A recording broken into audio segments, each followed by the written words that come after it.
आत्मदर्शन के बारे में बताया गया है। आत्मदर्शन अर्थात स्वयं के बारे में।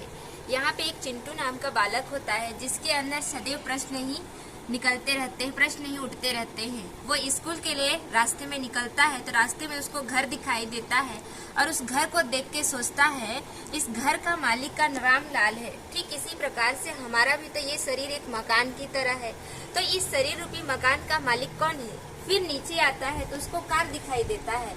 उस कार को देख के वो सोचता है जैसे इस कार को चलाने वाला ड्राइवर है तब उसकी वैल्यू है।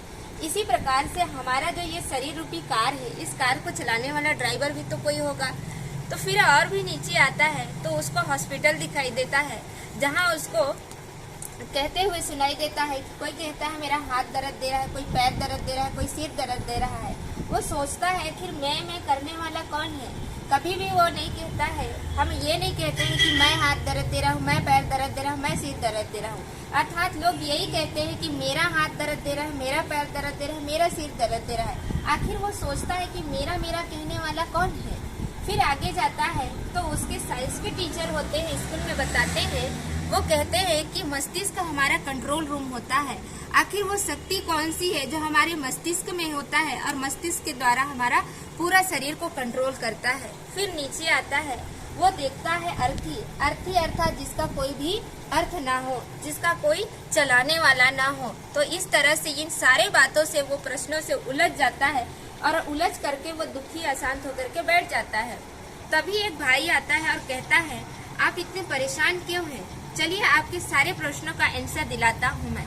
तो वो भाई ले करके उसको ब्रह्मा कुमारी आश्रम पे लेके जाते हैं जहाँ दीदी उसको बताती है कि आत्मा एक छोटा सा चमकता हुआ चैतन्य बिंदु है। आत्मा जब शरीर में प्रवेश करता है तो वो जीव आत्मा कहलाता है, लेकिन जैसे ही शरीर से आत्मा निकल जाता है तो वो हड्डी मांस का पुतला बन जाता है। आत्मा के अंदर में 3 शक्तियाँ होती है, मन, बुद्धि और संस्कार। मन के द्वारा हम सोचते हैं, बुद्धि के द्वारा हम निर्णय लेते हैं और संस्कार, मन और बुद्धि जब दोनों कार्य करते हैं तो वही संस्कार बन जाते हैं, जिसको हम लोग आदत कहते हैं।